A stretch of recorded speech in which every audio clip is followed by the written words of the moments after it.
Hello friends, आज मैं explain करने वाला हूँ एक बहुत ही कमाल की स्टोरी जिसका नाम है अमेरिकन अल्ट्रा।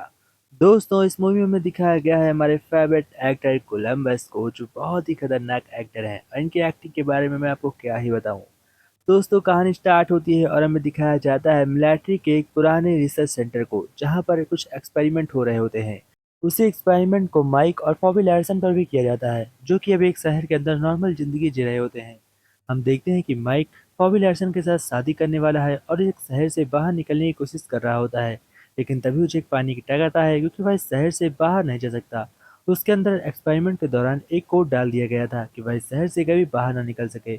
और इसीलिए जैसे ही वह शहर से बाहर जाने की कोशिश करता है तो उसे पानी का टैग आते हैं। लेकिन यह बात अभी भी माइक को नहीं पता होती, क्योंकि उसकी पुरानी याददाश्त को मिटा दिया गया था एक्सपेरिमेंट के दौरान पर। और हम देखते हैं कि माइक बहुत ही हंसी खुशी जिंदगी रह रहा है।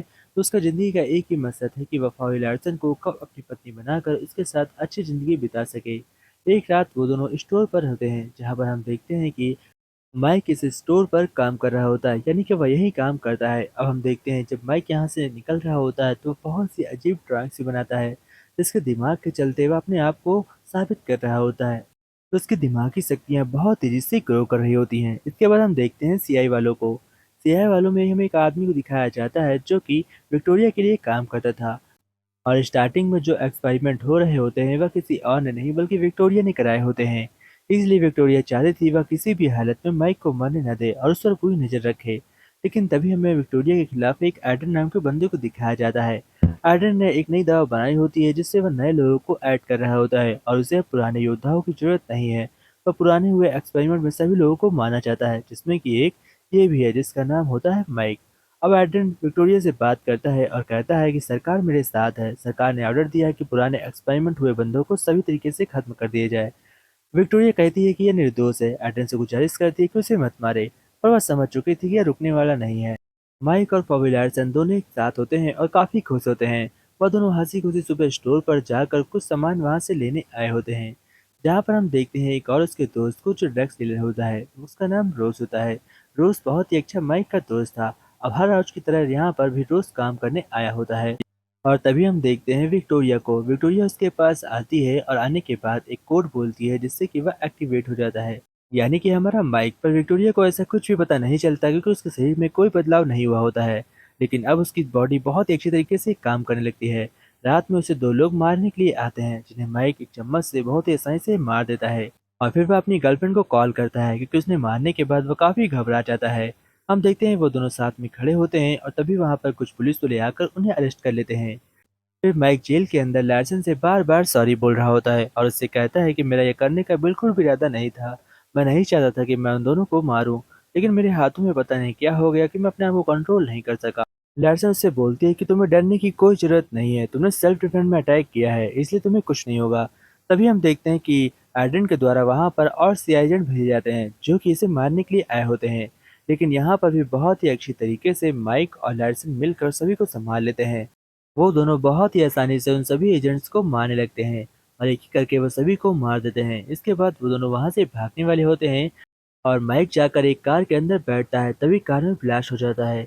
यह देखकर लैरसन सोचती है माइक मर गया, लेकिन माइक फिर बच जाता है। फिर लैरसन उसे लेकर यहाँ से रवाना हो जाती है और वह जाकर अपने एक पुराने दोस्त के यहाँ छिप जाती है। जैसे कि हमने स्टार्टिंग में देखा था, वह दोनों जाकर रोज के यहाँ छिप जाते हैं। तभी माइक लैरसन से कहता है कि तुम्हें फाइटिंग स्किल्स कहाँ से आती है, तुम तो बचपन से मेरे साथ थी और तुम्हें तो फाइट बिल्कुल भी नहीं आती थी। तब लैरसन उसे बताती है कि मुझे तुम्हारी देखभाल के लिए रखा गया है और मैं भी एक सीआईए एजेंट हूँ। अब माइक को लगता है कि लार्सन उससे प्यार नहीं करती, बस वो उसकी देखभाल करने के लिए उसकी हाँ में हाँ मिलाती है। इसलिए माइक लार्सन से काफी कम बातें करने लगता है। तभी वह लार्सन से कहता है, ये तुमने मेरे साथ ठीक नहीं किया, तुम्हें पहले ही मुझे सब कुछ बता देना चाहिए। इन दोनों की हालत देखकर विक्टोरिया समझ चुकी थी कि एडन उन्हें भी मारने की कोशिश करेगा।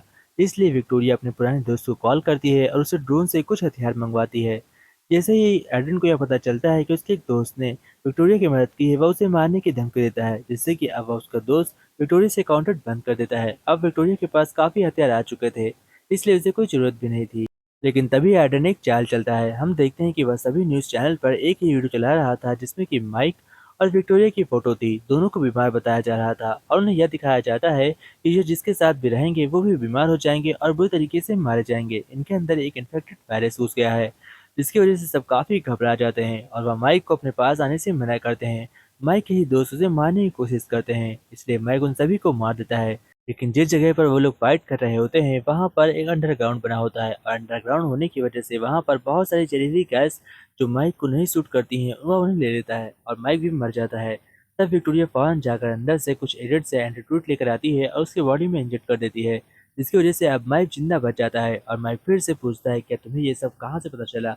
तब लैरसन उसे समझाती है और कहती है कि मैं तुम्हारे साथ रहूंगी, तुम जब तक जिंदा हो मैं तुम्हारे साथ ही रहूंगी, तुम्हें कभी भी छोड़कर नहीं जाऊंगी, मैं तुमसे बहुत प्यार करती हूँ।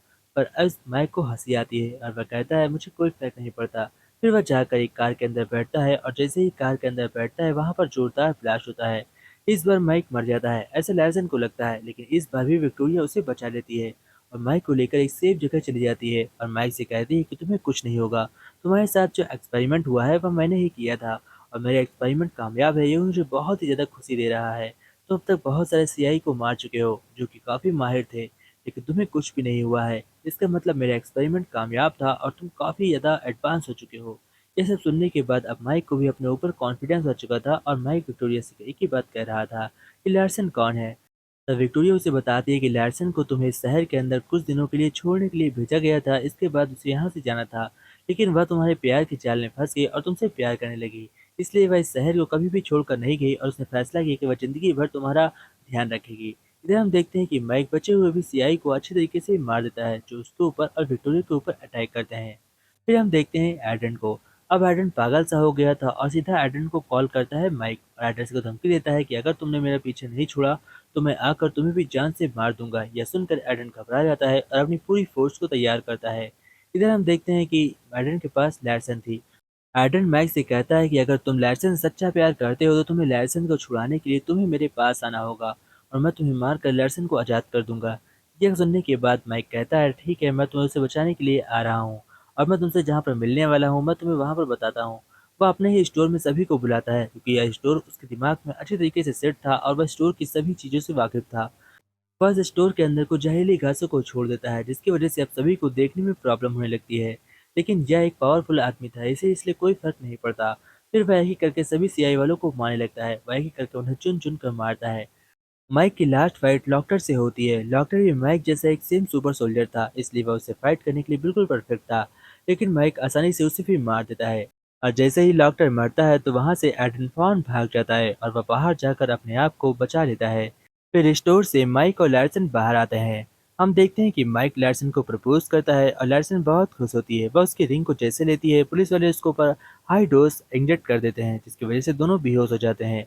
इधर हमें दिखाया जाता है विक्टोरिया और उसके एडन दोस्त को, जो दोनों घुटने के बल बैठे होते हैं और सामने एक ऑफिसर खड़ा होता है गन लेकर। वो दोनों को जान से मारने वाला होता है। तभी विक्टोरिया उससे कहती है कि मेरा एक्सपेरिमेंट कामयाब था और वह उससे कहते हैं कि तुम्हें सुपर सोल्जर्स की जरूरत तो होगी। लास्ट में हम देखते हैं कि माइक और लैरसन को एक बहुत ही खतरनाक चाइनीज ग्रुप को मारने के लिए भेजा जाता है, जिसमें कि वह कामयाब होते हैं। और इसी के साथ यह मूवी एंड होती है दोस्तों। जय हिंद friends, take care friends, bye bye friends.